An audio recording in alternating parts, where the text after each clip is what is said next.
Marcus Liu was in the middle of carefully packing decorations for his brother James's wedding when a loud, impatient knock shattered his concentration. The small boxes of ribbon and table ornaments clattered as he hurried to the door. Having settled in a modest house on Whitfield Lane, Marcus had expected no disturbances that day, certainly not an aggressive demand at his doorstep. Upon opening the door, he found himself face to face with Marietta, his notoriously prejudiced neighbor, her lips pressed into a tight line. Next to her stood a young officer in uniform, Officer Landon, who blinked uncertainly, as if unsure how he'd been roped into the matter. Marcus, taken aback, managed only a polite, "Can I help you?" before Marietta seized control of the conversation. Arms crossed, Marietta claimed Marcus was trespassing on his own property. The accusation floored him. He'd purchased this home precisely to avoid drama, using his savings from a decade of steady work. Now, here was Marietta, accompanied by an officer, implying he didn't belong. A flicker of confusion passed over Landon's face as well, but Marietta's certainty overshadowed any momentary doubt. In that charged instant, Marcus's mind raced, recalling fleeting interactions with Marietta in the past, her pointed stares, her dismissive remarks about certain people lowering neighborhood standards. He'd let them slide, focusing on positivity and ignoring her veiled hostility. But today, it was impossible to remain indifferent. The presence of an officer changed the dynamic from petty neighborly tension into a potentially serious conflict. Marietta insisted that Marcus prove his identity and residence, as though she held authority in that domain. Officer Landon, perhaps swayed by her fervor, asked for Marcus's ID. The request stung, given that Marcus was literally standing inside his own home's threshold. He felt a knot of indignation tighten in his chest, yet he strove to maintain calm. After all, experience taught him that anger could escalate matters dangerously. Still, the humiliation prickled. Being forced to show ID in one's own house, particularly under racist suspicion, was a reality Marcus had hoped to leave behind. Over the years, he'd navigated similar episodes, each leaving a subtle bruise on his dignity. But something about Marietta's brazen confrontation felt more direct and personal this time. Marcus shot a glance at the decorations strewn across the living room.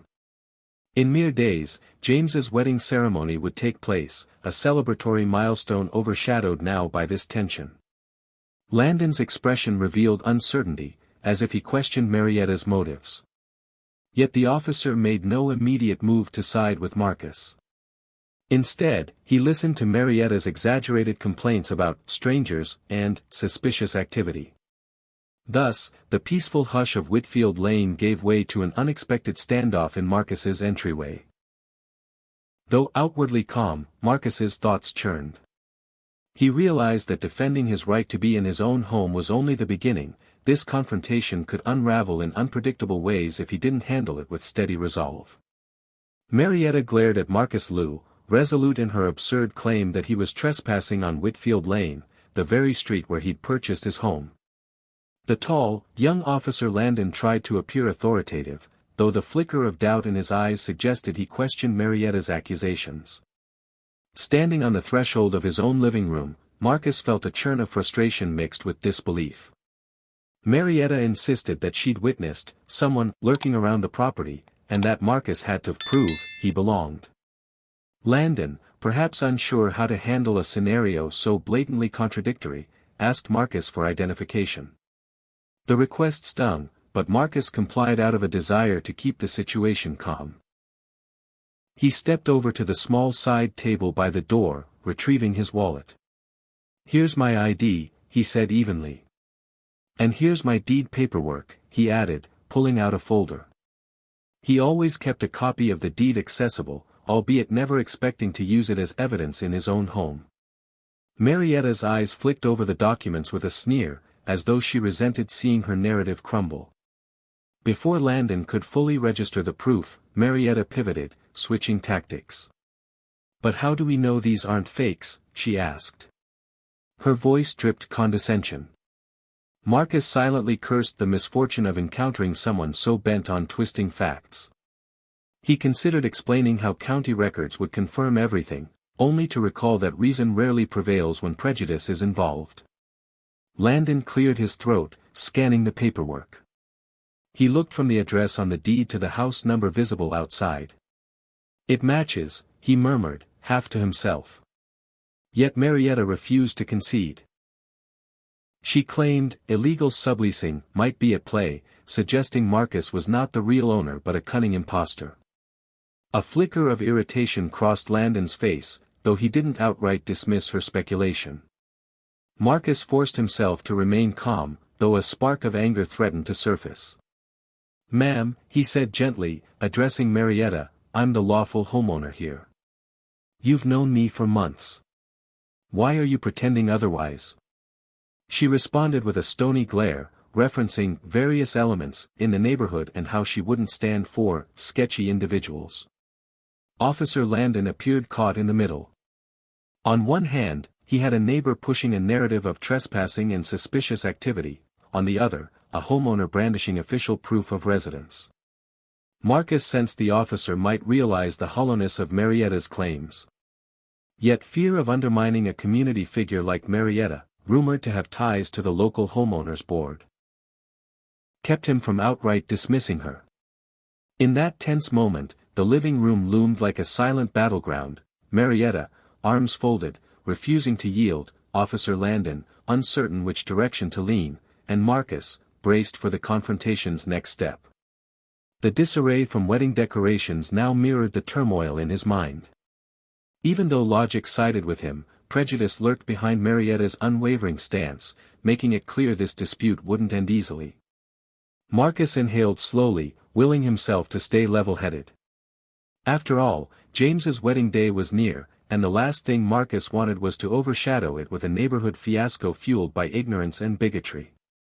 Jordan Ellis was already reeling from Lorraine's false trespassing accusation when Officer Gable stepped inside his house uninvited.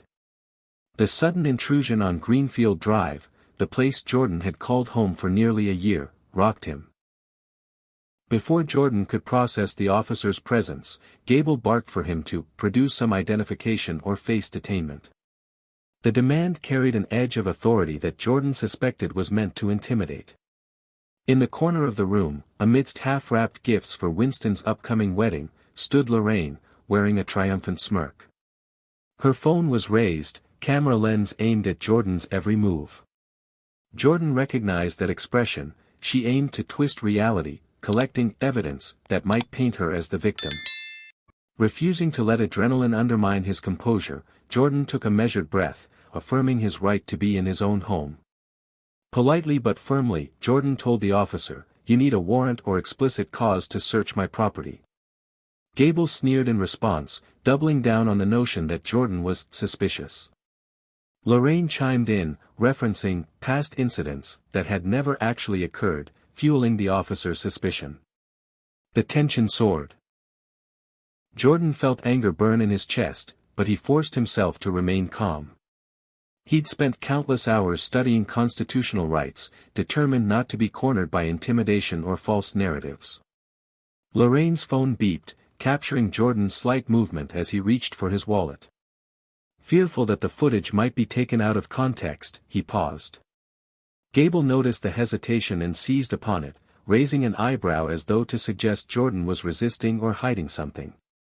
The entire scene reeked of a setup, with Lorraine acting as orchestrator and the young officer unwittingly following her lead. A voice in Jordan's mind reminded him, "Stay calm, avoid sudden gestures." He placed his wallet on the table carefully, flipping it open to show his driver's license. The glare from Lorraine's phone made his skin crawl, but he refused to waver. "That's my ID," he said softly, controlling his tone. "I own this house. The deed is in that folder on the shelf if you need to see it." Yet, Gable showed no sign of backing down. Lorraine's eyes sparkled with malice, as though relishing each moment of Jordan's forced compliance. Officer Gable, nodding at the license, then glanced around the living room, unimpressed. He demanded Jordan follow him outside for further questioning. Jordan tensed. Did Gable plan to arrest him on his own property?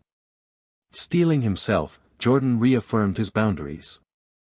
"I'll talk here, not out on the lawn. We can settle this inside. The standoff felt suffocating, with Lorraine's phone capturing every second. Jordan braced for the possibility that Gable might attempt physical force. The frustration pounded in his veins, but he held on to reason, suspecting Winston would soon arrive. Winston, who had diffused countless conflicts overseas, might prove a critical ally in unraveling Lorraine's hateful charade. For now, Jordan stood tall, quietly fueling his resolve with the knowledge that he was in the right. And that any evidence Lorraine or Gable collected would reflect her twisted motivations. Emmett Caldwell had hoped for a quiet afternoon on Lawson Street, organizing decorations for his brother Russell's upcoming wedding. But the peace shattered when a fervent pounding rattled the door. He found Whitney Smythe standing outside, armed with the presence of Officer Colton. Though initially taken aback by their claim that he might be trespassing, Emmett tried to stay composed, trusting he could clarify the misunderstanding with logic. That notion dissolved the moment Officer Colton marched into Emmett's living room, completely uninvited, demanding to see proof that Emmett owned the property. The heavy tension in the air felt stifling. Whitney hovered at the threshold, phone camera raised, recording every second with a triumphant smirk that made Emmett's skin crawl. Emmett managed a polite greeting, "I'm sorry, but this is my house. May I ask why you're stepping inside without permission?" Officer Colton shot him a narrowed glance, retorting, "We need your ID, or we'll have grounds to assume you're not who you claim to be." The insinuation stung deeply. Why should Emmett prove anything inside the home he'd purchased years ago? Still, Emmett reached for his wallet on the kitchen counter, taking controlled steps to avoid startling the officer. "I can show you my driver's license," he offered. "And my mortgage paperwork is in that cabinet." He gestured toward a small wooden file chest near the sofa, wedding decor boxes piled around it. Before he could reach it, Officer Colton blocked his path, an intimidating posture that signaled he intended to exert authority. "Slow down," he warned, eyes scanning Emmett's movements as though anticipating aggression. A flicker of disbelief passed over Emmett. Did the officer truly believe he was a threat on his own property? Meanwhile, Whitney advanced, capturing every gesture Emmett made on her phone, her lips curving into a sneer. A dull heat flared in Emmett's chest. He'd heard about such incidents, where an innocent person was forced to justify their existence, subject to prejudiced assumptions. Yet, experiencing it firsthand in his living room felt surreal. He exhaled, willing himself to remain calm. "I'm cooperating," he said softly. "There's no need for intimidation." Whitney gave a derisive laugh. "Keep filming," she instructed, presumably addressing herself. She circled the living room to catch a better angle, as though anticipating a meltdown from Emmett. Officer Colton repeated the demand, "Let's see the ID now." Emmett slowly retrieved his wallet. He flipped it open, displaying the name Emmett Caldwell under the bold heading of the state ID. The officer peered at it suspiciously, while Whitney hovered closer with her phone, capturing the ID card on video. Even after reading the details, Colton remained unimpressed. "People forge documents all the time," he muttered. "Where's the deed?" Emmett bristled, stepping around a half-assembled floral arch for the wedding. He rummaged in a file, retrieving a folder with the deed. The official letterhead and notarized seal were plain to see. "This is my property," Emmett reiterated, voice shaking with a mix of anger and humiliation. "You're inside my living room, uninvited, harassing me at the urging of my neighbor." Whitney, still filming, demanded Emmett prove he was a real resident, referencing how strangers sometimes squat in houses. The ridiculousness of the claim burned Emmett from within, but he kept his composure. He scanned the front window, half expecting to see Russell's car pull up, hoping his brother's presence might diffuse the tension. But Russell wasn't due until later in the day, leaving Emmett alone with two individuals bent on questioning his legitimacy. At one point, Officer Colton stepped dangerously close, towering over Emmett to underscore dominance. In that moment, Emmett recalled the self-defense training he'd taken years ago, ironically for worst-case scenarios with intruders or criminals, not uniformed lawmen. He resisted the urge to push back physically. Tension thickened as the officer lingered. Sensing a potential escalation, Emmett calmly repeated, "I have every right to be here. I've cooperated fully. Now, I'd like you to leave unless you have a warrant or probable cause."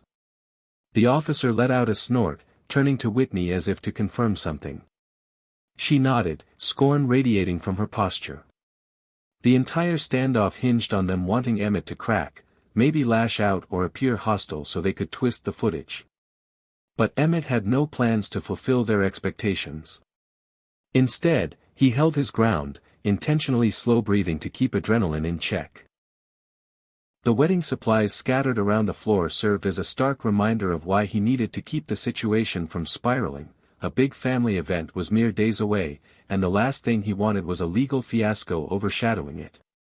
Finally, after a silent face-off, Officer Colton grumbled, "We'll settle this, but don't you think we're done here?" and signaled to Whitney they should step outside to discuss next steps. The pair retreated, leaving Emmett's living room awash in tension. Emmett stood quietly, heart pounding, uncertain whether they'd truly leave him be or if a new wave of confrontation awaited once they walked out the door. In that poignant lull, Emmett realized the confrontation was far from finished. Something told him Whitney and Officer Colton would not just abandon their quest to undermine him. His phone buzzed in his pocket, a text from Russell, maybe. He let out a shaky breath, preparing himself for the next act in a drama he never asked for. For now, he took solace in having remained calm under scrutiny, though the day's ordeal had only sharpened the lines drawn between him, his racist neighbor, and a misguided officer acting on bias rather than reason. Elias Carter had hoped for a quiet evening at Maplewood Terrace. After a long day overseeing logistics for his brother Victor's wedding, he looked forward to relaxing on his front porch, listening to the distant hum of the neighborhood. Instead, he was confronted by Madeline Frost, the local HOA president whose taste for control was matched only by her penchant for stirring trouble. Standing behind her was Officer Gray, summoned by Madeline's frantic calls. Madeline's eyes blazed with self-righteous indignation as she waved a stack of printed HOA bylaws. "I'm here to conduct an unannounced compliance inspection," she declared, as though her personal whim was backed by some undisputed authority. "Your sheds, your driveway, and especially that barn out back. None of it is properly registered. You need to show me your permits." Elias stared at the papers she brandished. He'd lived in his home for over a year and had followed every local regulation to the letter. Yet here was Madeline, brow furrowed, demanding access to his private property without notice. The sheer audacity took his breath away. Before he could respond, Officer Gray stepped forward, clearing his throat. "Sir, we need to accompany her," he said to Elias in a tone that implied any refusal would be met with force. Unannounced inspections are permissible under Section 12 of the Community Code. Elias's jaw tightened. Unannounced? By the HOA? He glanced at the papers. There is no such section.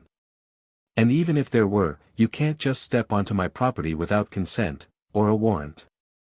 Madeline scoffed. The HOA has the right to enforce our community standards. We don't need your permission.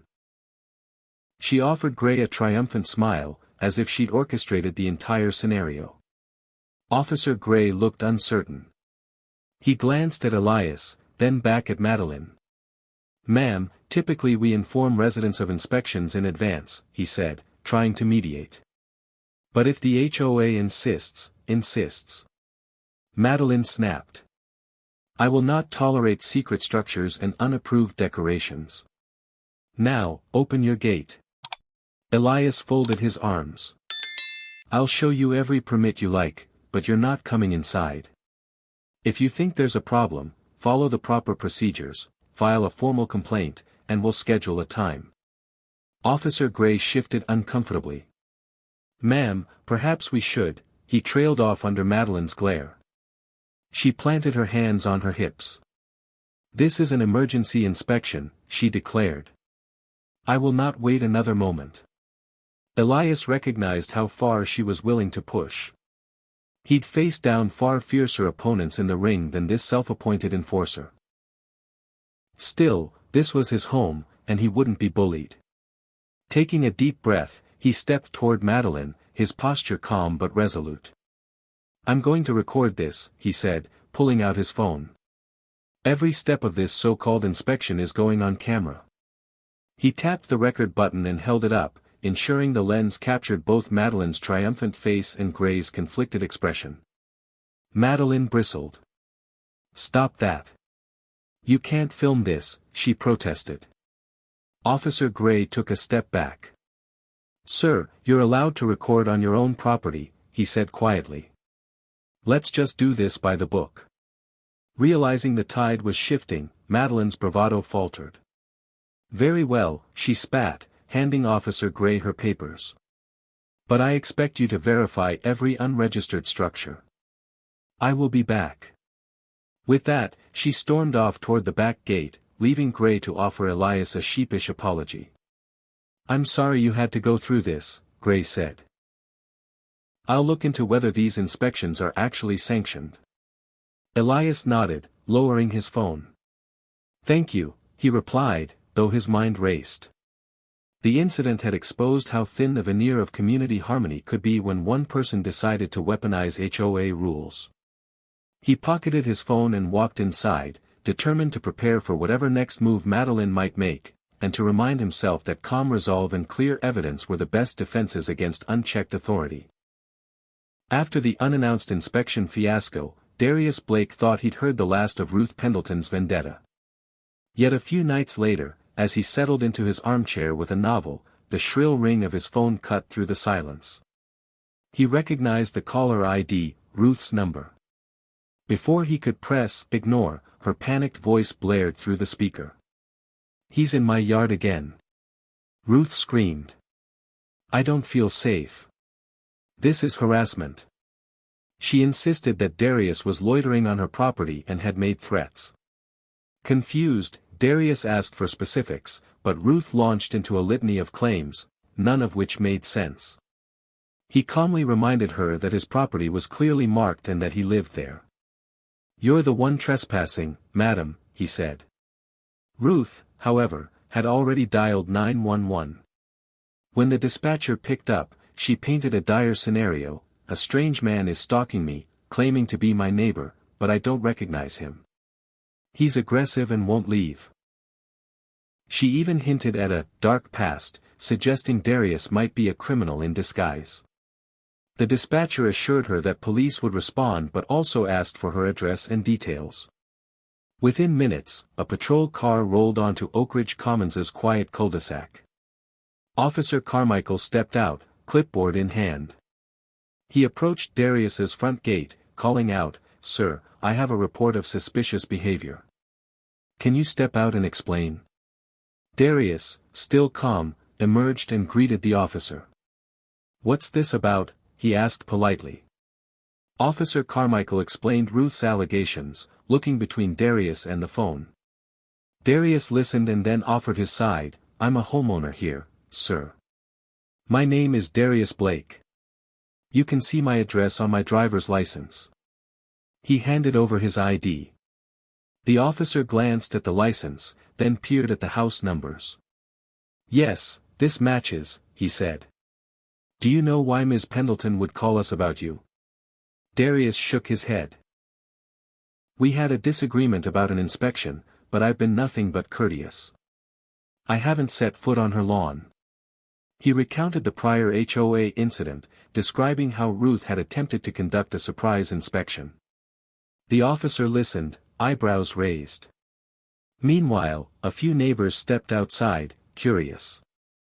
One neighbor, Ms. Vargas, piped up, "Officer, that man's always been quiet. I saw him the other day planting flowers. He's never been a troublemaker." Another, Mr. Lopez, nodded in agreement. "Ruth's always been quick to complain about the smallest things. This seems over the top." Officer Carmichael considered their statements. He pulled out his radio to check for any prior calls on Darius's address. Finding none, he returned to Darius. "All right," he said, lowering his voice. I'm going to check the footage from the street cameras. If there's no evidence of trespassing or aggression, I'll have to file this as a false report. He glanced at the bystander videos some neighbors had captured on their phones. Each clip showed Darius stepping out of his front door, never crossing the property line. Ruth, from her porch across the way, watched in disbelief. Her phone still recording, she clutched the rail as if expecting to pounce again. When Officer Carmichael told her he'd need to speak with her, she began to sputter, claiming the camera angles were wrong. But he calmly explained that all footage pointed to Darius's innocence. Frustration creased Ruth's face, but she had no choice but to step down. After filing the report, Officer Carmichael issued Ruth a citation for filing a false police report and harassment, serious charges that came with a fine and a warning. As he completed the paperwork, he gave Darius a nod of apology. "Sorry for the trouble, sir," he said. "I'll let you get back to your evening." Darius thanked him, relief flooding through him. That night, Darius lay awake considering how quickly petty disputes could escalate.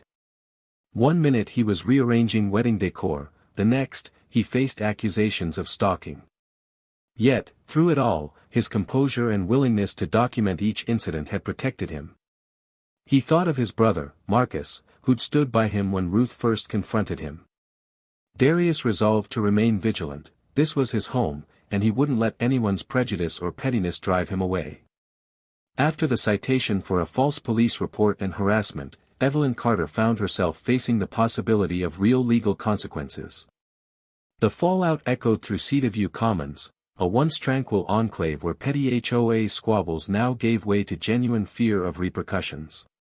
Meanwhile, Liam Henderson felt a cautious relief. The ordeal had tested his patience and dignity, but the legal system had recognized the baseless nature of Evelyn's accusations. But Evelyn, undeterred by a single citation, pivoted to another tactic. She filed multiple HOA complaints against Liam, citing everything from unapproved lawn decorations to unauthorized use of outdoor lighting. Though minor in isolation, the sheer volume of complaints threatened to overwhelm the HOA's capacity to respond, further burdening Liam with paperwork and the stress of constant oversight. Liam, who'd hoped to rebuild a quiet life after retiring from a demanding career in education, saw the specter of harassment looming again. One afternoon, the HOA board called a special meeting to address the flood of complaints. Liam prepared meticulously, gathering copies of each citation, his security camera footage, and testimonies from neighbors who had witnessed Evelyn's earlier misconduct. As he entered the community center, he noticed a small cluster of residents who offered sympathetic smiles. The air was thick with anticipation. Some hoped for a swift resolution, while others feared a drawn-out conflict. At the podium, the HOA president read aloud Evelyn's complaints one by one. She described Liam's garden gnomes as tacky, accused him of playing music too loudly on weekends, and even claimed that his new birdbath violated aesthetic guidelines. When it was Liam's turn, he stepped forward, voice steady, and presented his defense. He explained each complaint's lack of substance, referencing HOA bylaws that required specific criteria for violations, criteria Evelyn's allegations clearly did not meet. Liam then introduced the most damning piece of evidence, the security footage from his front yard camera. On the screen, the community saw Evelyn herself surreptitiously tapping into his private well, siphoning water for her own landscaping. They saw her brandishing a phone, recording Liam's interactions with officers. And they witnessed the moment she swung a hammer at his solar panels before being restrained by a neighbor. The juxtaposition of Evelyn's petty grievances against Liam's solid documentation of her wrongdoing left the audience in stunned silence. Some board members whispered that they had suspected Evelyn of exaggeration, but the footage confirmed it beyond doubt. A motion was swiftly passed to dismiss all pending complaints from Evelyn, with a notation that her actions violated the HOA's harassment policy. A formal letter would be sent to Evelyn, warning that any further false complaints would result in fines and possible expulsion from the association. Evelyn's face flushed as the board chair read the motion. She attempted to interject, but the gavel came down before she could utter a word. The meeting ended with polite applause for Liam's thoroughness and a palpable sense that the community had finally rallied behind fairness over entitlement. In the days that followed, word of the HOA's decisive action spread. Evelyn found her social standing in Cedarview Commons diminished. Neighbors who once nodded along to her criticisms now avoided her gaze. The community gardens flourished without fear of sabotage, and Liam's birdbath and solar panels received admiring glances rather than disapproving stares. Though the sting of Evelyn's false accusations lingered, Liam took solace in the restored harmony. Yet Liam knew the battle had broader implications. He contacted the local police chief to commend Officer Diaz and Officer Nguyen for their professional handling of the false 911 call. He also offered to speak at the next HOA orientation about the importance of evidence-based enforcement. The experience had taught him that robust documentation and a calm demeanor could neutralize even the most determined harasser. By the end of the month, Cedarview Commons had enacted a new bylaw. Any HOA member found filing more than 2 unfounded complaints in a 6-month period would face automatic review and possible sanctions. The change, inspired by Liam's ordeal, aimed to protect residents from malicious or frivolous enforcement. As for Evelyn, she retreated into a more private life. Her previous cloud evaporated. The final chapter of this saga saw her garden lights dimmed, her water source cut off, and her doorbell left unanswered.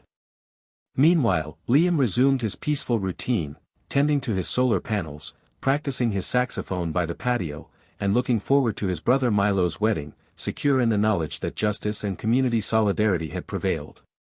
In the days following Margaret Hale's decisive removal from Willow Glen's HOA, the neighborhood began to heal. Victor Lang, who had endured her relentless complaints, finally felt a weight lift from his shoulders. He spent early mornings tending to his garden. Once a battleground for Margaret's petty regulations, now blooming freely under the warm sun. The solar panels on his roof, once damaged by her late-night vandalism, had been repaired, their gleaming surfaces reflecting a sense of renewal. While the community's formal apology still hung in the HOA's minutes, neighbors spoke of Victor with genuine warmth. One couple stopped by his gate, offering fresh-baked bread and a simple, "thank you." Another waved as he walked past, commenting on how much more pleasant the streets felt without Margaret's watchful eye. Victor smiled politely, feeling a surge of gratitude for the solidarity shown by his peers. Meanwhile, Officer Park and Officer Liu, who had once been drawn into Margaret's false allegations, received commendations for their fair-minded approach. Though they'd initially responded to her frantic 911 calls, they'd remained professional, verifying Victor's credentials and ultimately protecting him from an unjust escalation. The local police chief personally praised their adherence to protocol, reinforcing the department's commitment to impartial service. In the informal gatherings that followed, backyard barbecues and Sunday potlucks, Margaret's antics became the stuff of cautionary tales. Parents used her story to teach children about respect and the importance of empathy. Neighborhood watch signs now bore a small disclaimer: "Let's keep our community safe and kind, no room for harassment." Victor, taking advantage of the newfound peace, resumed his saxophone practice on the porch each evening. The mellow notes drifted across Willow Glen, a soundtrack of resilience and renewal. He often paused mid-phrase, reflecting on how a simple hobby once fueled Margaret's ire, yet now symbolized the harmony she had tried to destroy. Though Margaret had moved on, relocating to a distant suburb to escape the notoriety, her absence resonated.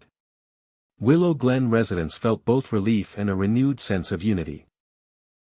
They'd learned that a single disruptive individual could poison the communal well, but also that collective vigilance and respect could restore the neighborhood spirit.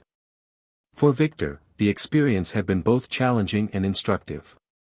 He had discovered the power of calm determination and meticulous evidence in defending one's rights. He also realized the importance of community bonds, how neighbors looking out for each other could check unwarranted authority and protect the collective good. As the sun set on another tranquil evening in Willow Glen, Victor closed his saxophone case and walked back inside, the gentle breeze carrying the echo of his melody. His home, once besieged by harassment, now stood as a testament to resilience, community solidarity, and the quiet triumph of dignity over prejudice. Life at Pine Hill Estates began to settle into a comfortable routine after Diane Mitchell's departure. Jamal Torres, the homeowner at the center of the drama, found the neighborhood's energy shifting from caution to camaraderie. The once tense sidewalks now echoed with friendly greetings, and neighbors seemed more inclined to help each other rather than engage in petty disputes. Jamal's garden, once the focal point of Diane's complaints, flourished under his attentive care. He'd planted new perennials and installed a solar-powered fountain that glimmered at dusk, features Diane had once criticized as out of character for the neighborhood. Now, those same elements drew admiration. Children played near the fountain's edge, while older residents commented on how peaceful the yard looked. Meanwhile, Officer Evans and Officer Cruz, who had initially responded to Diane's false claims, found themselves in an unexpected role: community liaisons. The police chief, impressed by their balanced handling of the incident, assigned them to a new initiative: neighborhood engagement. They organized a Meet Your Local Officers barbecue at Pine Hills Community Park, inviting residents to ask questions and share concerns in an informal setting. Jamal attended with a polite nod, shaking hands and exchanging pleasantries. He appreciated the officers' efforts to mend any friction their presence had caused. When someone in the crowd asked about the incident with Diane, Jamal offered a brief, measured account: how her harassment escalated to vandalism, how he defended himself calmly, and how the police ultimately sided with truth over intimidation. The story, recounted with dignity, underscored the importance of due process and respect. On social media, Pine Hill's private neighborhood group buzzed with positive remarks. Some posts reminisced about Diane's antics with a mixture of humor and relief, while others praised Jamal's composure and the officer's fairness. A few neighbors shared photos from the barbecue, capturing laughter and genuine connections between residents and officers. Through it all, Jamal remained modest. He continued his quiet volunteer work at the local community center, teaching self-defense classes and mentoring teens. His presence, once subject to suspicion, now represented resilience and good citizenship. Meanwhile, Pine Hill Estates HOA revised its complaint procedures, adding a clause that any frivolous or malicious filings would be subject to penalties, an institutional safeguard inspired by Diane's litany of baseless claims. In the evenings, Jamal often sat on his front porch, watching the streetlights flicker on. The air carried the faint hum of conversation and the distant bark of a neighbor's dog, ordinary sounds that felt precious after the months of conflict. When he thought back to the ordeal, he realized how easily a peaceful environment could be disrupted by prejudice and entitlement, but also how the community's collective response could restore harmony. 2 months later, Oakwood Commons had fully embraced a renewed spirit of unity. Keisha Monroe, the retired detective whose home had been the battleground for Constance Hale's tirades, now enjoyed quiet evenings on her porch without fear of harassment. The entire community, having witnessed the fallout from Constance's false accusations and vandalism, remained vigilant against any repeat of such behavior. Constance, who once wielded HOA bylaws like a weapon, had left the neighborhood in disgrace. She relocated to a distant suburb after her legal troubles mounted, charged with filing a false police report and harassment.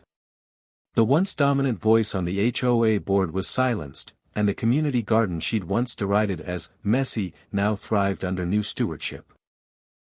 Meanwhile, Officer Grant and Officer Reyes, who had initially responded to Constance's 911 calls, found themselves recognized for their fair, unbiased approach.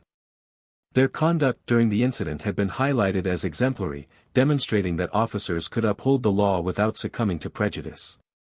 They were invited to speak at a regional law enforcement conference about de-escalation tactics and community engagement. Keisha, balancing her days between volunteer work at the senior center and coaching a neighborhood watch program, found her advocacy efforts bolstered by the support she received. Parents brought their children to her self-defense classes, grateful for her guidance and resilience. She often reflected on how a simple act, changing her Wi-Fi password, repairing her fence, or refusing to yield to intimidation, could cascade into a profound lesson in justice and community solidarity. On a sunny Saturday, Oakwood Commons hosted its annual block party. String lights hung between oak trees, and laughter filled the air as neighbors shared potluck dishes and children darted through the yard. Keisha, perched by a lemonade stand, watched as Officer Grant handed out stickers to eager kids, while Officer Reyes chatted amiably with residents about local safety initiatives.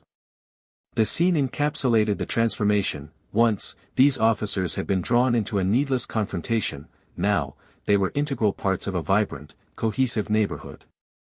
As the sun dipped below the rooftops, Keisha walked over to the community garden, once the site of Constance's mocking jabs. The raised beds brimmed with vegetables and flowers planted by neighbors who had come together to reclaim the space. A plaque near the entrance bore the inscription, Oakwood Commons Community Garden, cultivating unity, rooted in respect. It was a fitting tribute to how the community had grown stronger through adversity. Keisha paused, inhaling the fragrant evening air. The memories of Constance's false claims and the fear they had sparked seemed distant now. In their place stood a renewed sense of purpose, a commitment to fairness, mutual respect, and the shared values that bound Oakwood Commons together. As she joined the festivities once more, Keisha felt a deep gratitude for the journey they'd all taken, from conflict to camaraderie, from suspicion to solidarity. Oakwood Commons had endured its trials, and in doing so, had emerged more resilient and unified than ever.